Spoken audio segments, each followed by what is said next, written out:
E aí, pessoal, vamos dar sequência aqui com os nossos vídeos do programa Direito Constitucional na Quarentena. E hoje, não por acaso, eu quero tratar com você do seguinte assunto: defesa do Estado e das instituições democráticas e sistema constitucional das crises. Não por acaso, né, pessoal? Eu faço isso a partir de um senso de pertinência. Veja bem, este conteúdo, este assunto, ele faz parte do nosso conteúdo programático do semestre. Só que é um dos últimos conteúdos.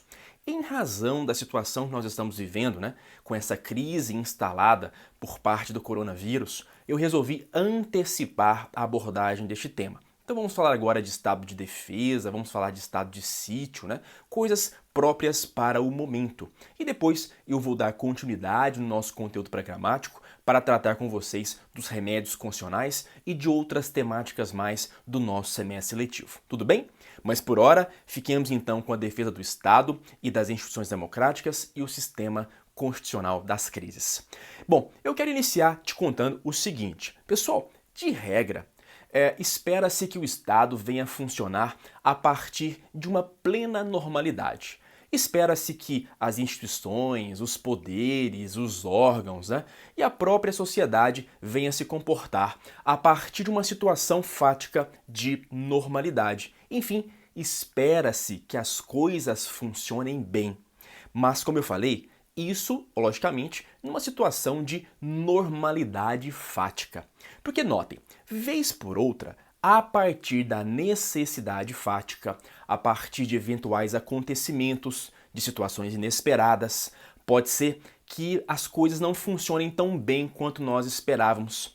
Pode ser que as coisas não vão, né, tão bem quanto a própria ordem jurídica previu que isso acontecesse.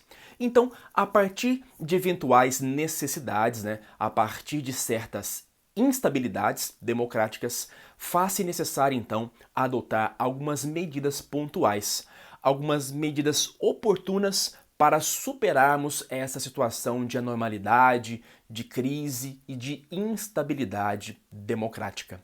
Pois é, pessoal, é sobre isso que eu venho falar com vocês, porque, como eu falei, de regra, nós vamos aqui trabalhar com o sistema jurídico, né, com a ordem jurídica, com as coisas todas elas funcionando na mais perfeita normalidade. Mas pode ser que surja alguma situação que venha aí nos fazer com que seja preciso tirar o sistema jurídico, né, dessa situação de normalidade e adotar medidas pontuais para superar a situação de crise. Pois bem, quando se fala em defesa do Estado e defesa das instituições democráticas, meus amigos, nós temos que pensar naquela ótica, naquele prisma de que é preciso defender a própria existência dos elementos do Estado. Povo, território, soberania. Isso acontece não só em tempos de normalidade, mas também em tempos de crise, em tempos de instabilidade democrática, em tempos de incertezas sociais, tá bom? E a verdade é que nós temos aí um regime jurídico próprio. Nós temos um conjunto de regras, um conjunto de princípios que servem justamente para serem aplicados nesses momentos, então, de instabilidade democrática e de anormalidade constitucional, tá bem? Nós temos alguns institutos previstos expressamente no texto da Constituição que vão dar conta, então, dessas situações excepcionais. Eu falo exemplificativamente em estado de sítio e também em estado de defesa. Pois bem, eu quero começar então com você essa abordagem que vai compreender não só este vídeo, mas também 2 ou mais 3 vídeos, tá legal? Hoje é apenas uma abordagem mais introdutória mesmo.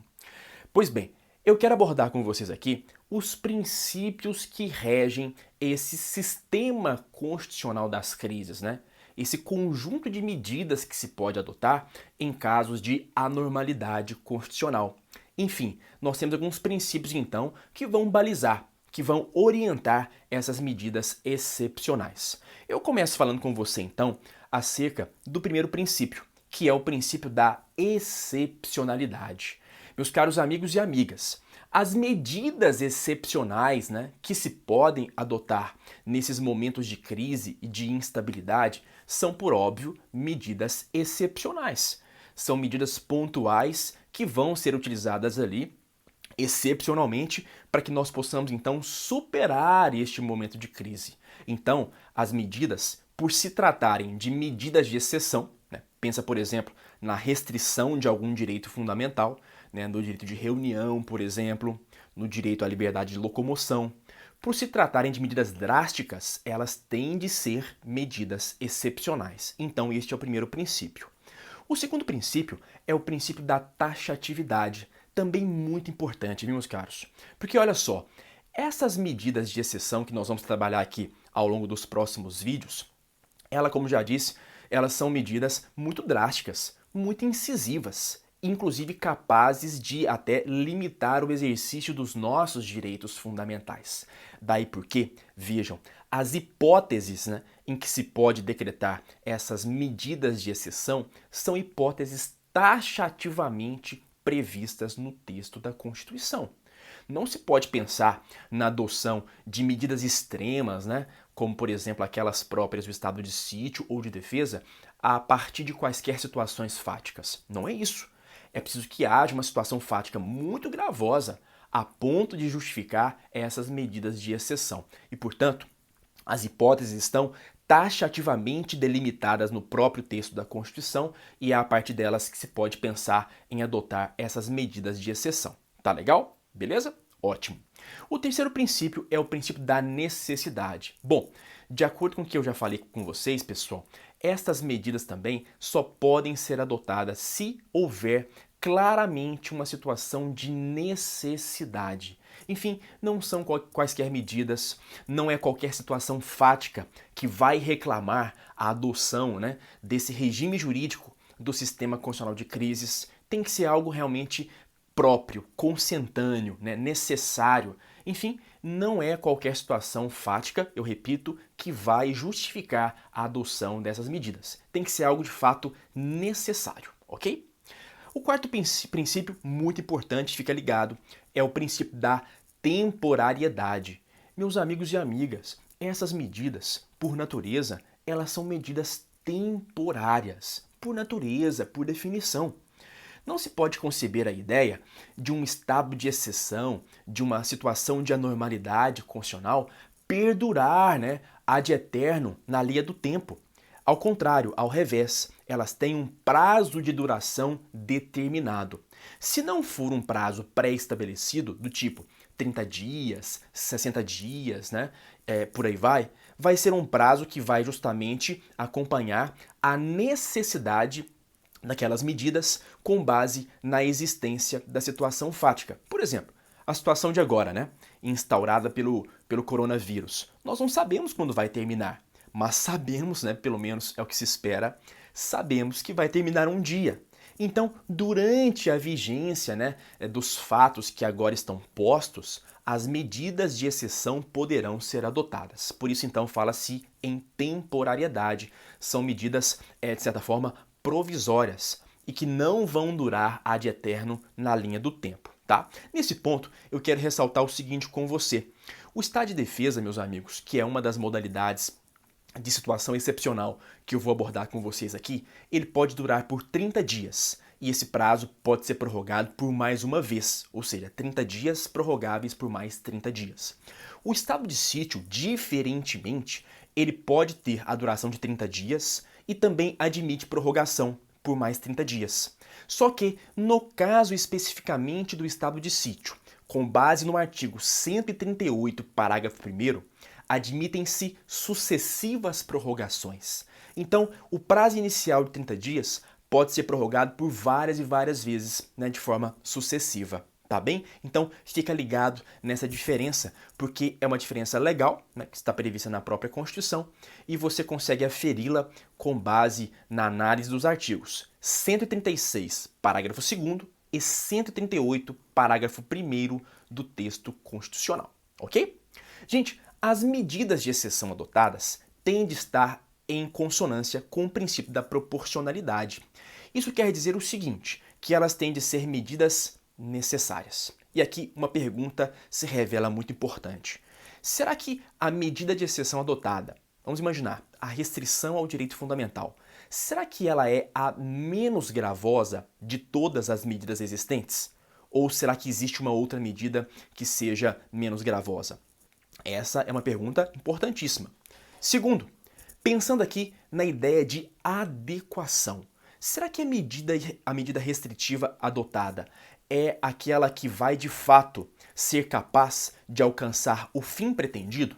Então veja, quer-se agora, controlar a disseminação da contaminação do vírus. Beleza. As providências então adotadas são adequadas? Estão, enfim, relacionadas com a finalidade almejada, que é conter a disseminação do vírus? E mais do que isso, há que se perguntar se as providências, se as restrições utilizadas, elas, na verdade, trazem mais benefícios do que prejuízos. Então, tudo isso, toda essa reflexão que eu trouxe para você aqui agora, ela acontece a partir do princípio da proporcionalidade. Muito bem, além disso tudo, é necessário, meus caros amigos, que as medidas restritivas utilizadas, elas sejam delimitadas numa região geográfica específica. É necessário que quando se utilizar dessas restrições a direitos fundamentais, é preciso pontuar aonde é que isso vai acontecer, né? É claro que existem hipóteses, nós vamos tratar disso, em que as restrições podem ser gerais e podem alcançar todo o território brasileiro. Isso é possível, tá? A Constituição permite isso acontecer. Mas, de regra, é imprescindível pontuar aonde que essas restrições de fato vão ser aplicadas, tá? Então, é necessário delimitar geograficamente a região, a abrangência dessas restrições. Muito bem.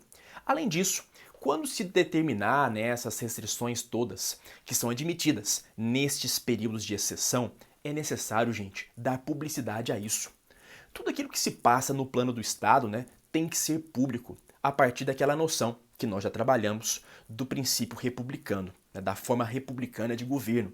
Então, é imprescindível que o Estado venha dar publicidade nas medidas utilizadas, mesmo para que seja possível os cidadãos controlar essas medidas, ou até mesmo o Poder Legislativo, ou então o Poder Judiciário.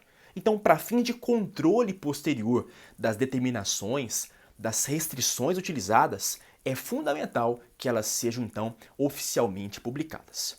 E eu deixei por último para falar com vocês aqui do último princípio que vem nortear estas medidas de exceção do sistema de crises constitucional, que é o princípio da legalidade. Pessoal, por mais estranho que isso possa parecer, é fundamental, é imprescindível, é imperioso que todas essas providências elas sejam adotadas à luz e a partir do princípio da legalidade constitucional, a partir da legalidade estrita até mesmo. Veja só, nós estamos falando aqui de estados de exceção, estados de anormalidade, em que várias providências de muita gravidade podem ser utilizadas, podem ser adotadas, de forma, é claro, excepcional, e desde que sejam medidas proporcionais.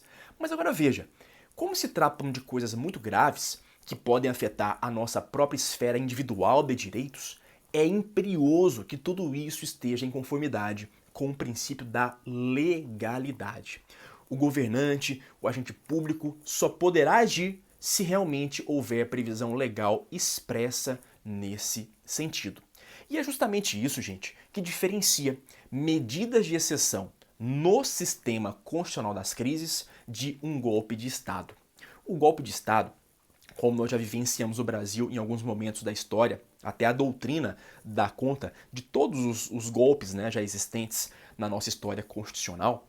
O golpe de Estado, ele se dá, pessoal, à revelia do princípio da legalidade, obviamente, tem-se ali um momento de ruptura, de transgressão constitucional e, é claro, não se observa nesses casos a previsão legal expressa, específica. E por isso mesmo que é digno de ser chamado de golpe. Tá legal?